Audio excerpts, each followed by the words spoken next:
박세리가 이끄는 박세리 희망재단이 박세리의 아버지를 사문서 위조 혐의로 고소를 했는데요. 이런 가운데 이 사건이 점점 더 불거지고 있습니다. 이 배경에는 3천억 원 규모의 새만금 개발 사업이 있었던 것으로 확인이 됐는데요. 관련 업계에 따르면 박세리 희망재단이 박세리 부친 박준철을 사문서 위조 등의 혐의로 고발한 건 중 하나는 새만금개발청이 진행했던 3천억 원 이상 규모의 새만금 해양레저관 광복합단지 개발 사업이었습니다. 박 씨는 새만금 개발 사업 외에 다른 건으로도 문제가 된 것으로 전해졌습니다. 새만금 관광단지 개발 사업은 새만금 관광레저용지의 민간 주도로 해양레저관광 복합단지를 조성하는 것인데요. 새만금개발청은 2022년 6월 컨소시엄을 선정했는데 해당 컨소시엄은 해양골프장, 웨이브파크, 마리나 및 해양 내 포츠센터 등의 관광 레저시설과 요트 빌리지, 골프 풀빌라 등의 주거, 숙박시설, 국제골프학교 조성 등을 제안했습니다. 해당 제안서에 박세리 부친이 가짜로 꾸민 박세리 희망재단 명의 의향서가 포함됐던 것으로 전해졌는데요. 박세리 부친이 자신을 재단 회장이라고 칭하며 재단의 도장을 도용한 것으로 추정된다는 게 새만금청의 설명입니다. 새만금개발청은 우선 협상자 선정 이후 사업계획 검증 및 협의 단계에서 재단에 직접 사업 의향을 물었으나 재단은 모르는 일이라는 식이라고 답했습니다. 새만금청은 박 씨의 부친이 제출한 해양레저관 광복합 단지 사업의 국제골프학교 조성 계획이 허위로 실현 불가능한 것임을 확인하고 우선 협상자 지정 취소 처분을 통지했다고 밝혔는데요. 새만금청은 민간 사업자가 가처분 등 소송을 제기할 것에 대비해 법률 자문도 마친 상태입니다. 새만금청 관계자는 민간 사업자는 박세리 부친이 추진하고자 했던 국제골프학교 사업으로 높은 점수를 받아 우선 협상자로 선정된 것으로 알고 있다.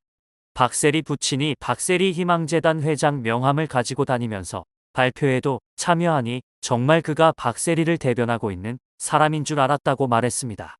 이어 새만금 해양레저관광 복합단지 사업은 민간 자본으로 추진하는 사업이라 우선 협상자 지정 취소에 따른 국고 손실은 없다. 복합단지 사업 기간은 2030년까지로 올해 10월 개장 예정이라는 일부 언론의 보도도 사실과 다르다고 덧붙였습니다. 재단 측 법률 대리인은 박세리 희망재단은 영리를 추구하지 않는 비영리단체의 재단법인으로 정관상 내 외국인 학교 설립 및 운영을 할 수 없다.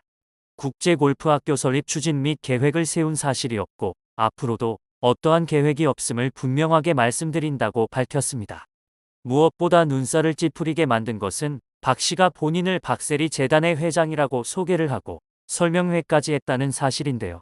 당연하게도 박 씨는 재단의 회장이 아닌데도 말이죠. 박세리 희망재단의 박세리 아버지는 아무런 직책을 가지고 있지 않습니다. 새만금 간척지에다 관광 레저 사업을 하겠다고 해서 새만금 개발청에서 여러 사업 제안들을 받습니다.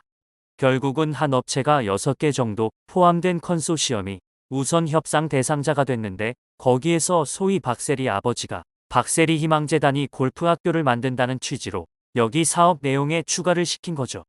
여기에 보면 골프장에 해양 레저의 온갖 조성을 하는데 부지 면적이 1.6제곱킬로미터니까 쉽게 말해서 축구장 160개 정도 면적입니다. 어마어마한 면적이죠. 새만금 개발청 입장에서는 골프하면 박세리 국제학교 보기에 참 좋은데요. 때문에 우선 협상자가 됐다고 합니다. 그 과정에서 박세리의 아버지가 국제골프학교 관련된 것에 대해서 내가 이 재단 실질적인 회장이라고 소개하고 직접 사업 설명도 했습니다. 게다가 사업 참여 의향서를 재단의 도장을 소위 말해서 위조를 해서 찍어서 제출을 했기 때문에 그것이 밝혀지면서 지금 이 사업 자체가 중단이 된 상황이죠. 상황이 이렇게 흘러가고 있는 가운데 박세리 소유의 대전, 유성구 부동산에 대해 법원이 강제 경매 개시 결정을 내린 사실이 확인됐는데요. 경매에 넘겨진 부동산은 크게 두 가지입니다. 첫 번째 부동산은 1785제곱미터 규모의 대지와 해당 대지에 건축된 주택과 차고, 업무시설 등이 포함되어 있습니다. 해당 건축물에는 박세리의 부모가 살고 있는 것으로 알려졌는데요.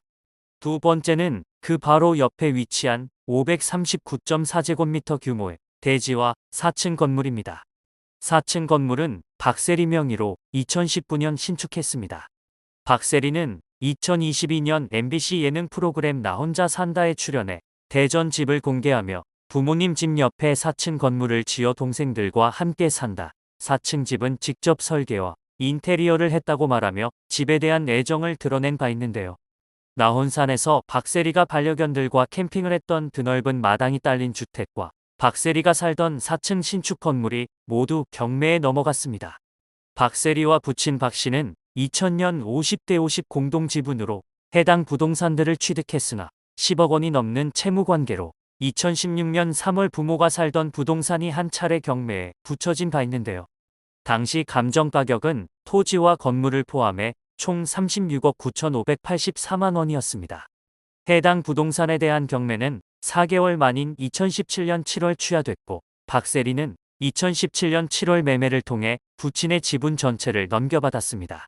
그러나 또 다른 채권자가 나타나면서 2020년 11월 다시 강제 경매 개시 결정이 내려졌는데요. 박세리가 강제 집행정지 신청을 제기해 인용되면서 경매 집행은 정지된 상태입니다.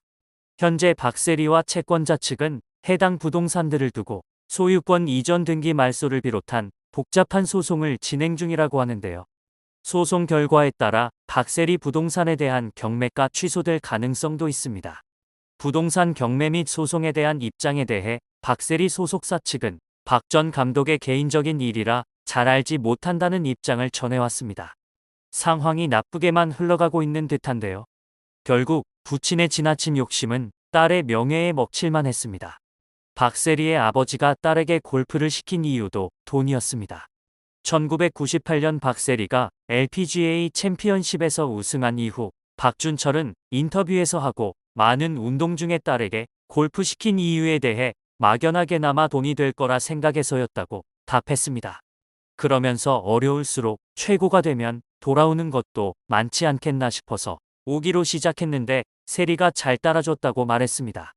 이와 관련 박세리는 2009년 한 매체와의 인터뷰에서 돈 관리에 대해 미국에서는 제가 회사에 맡겨 관리하고 한국에서는 부모님이 하신다고 말했는데요. 박세리는 부모님께서 투자하시는 걸 이러쿵저러쿵 말하고 싶지 않다. 항상 뒤에서 저를 많이 도와주셨고 힘들 때마다 힘을 주셨다. 부모님께서 좋아하는 거면 뭐든지 하셔야 한다고 효심을 드러냈습니다.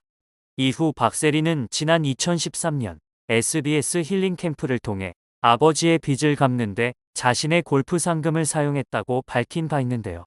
박세리는 은퇴 전까지 미국에서만 상금으로 126억 원 정도 벌었다.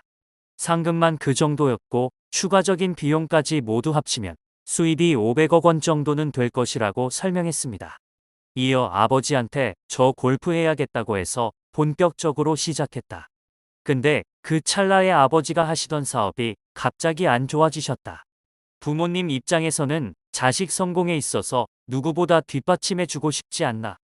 그래서 힘든 형편을 말씀 안 하시더라라고 털어놨습니다. 계속된 사업 부진에 부치는 골퍼를 꿈꾸는 딸이 훈련받을 수 있게 돈을 빌리기도 했는데요. 박세리는 저도 원래 빚지고는 못 사는 성격이다. 첫 프로 데뷔 후 상금 받는 족족 빨리빨리 빚 청산했으면 좋겠다 싶어서 부모님께 줬다. 빚 가진 게 더 싫었다. 돈은 없어도 된다. 현재 빚은 전혀 없다고 말했습니다. 그러면서 상금과 모든 계약금을 다 부모님께 드리는 이유가 남한테 아쉬운 소리 하면서 저를 골프 시켰으니까 미련이 없는 거다. 저는 다 드렸다고 덧붙였습니다. 하지만 지나친 욕심이 결과는 현 상황을 불러일으켰죠. 부친의 개인적인 행위로 박세리가 곤란한 상황에 놓이게 되었다는 점이 그저 안타까울 뿐인데요. 더 이상 자식의 창창한 앞길을 막는 부모들의 과한 욕심이 논란으로 이어지는 상황이 발생하지 않길 바라겠습니다.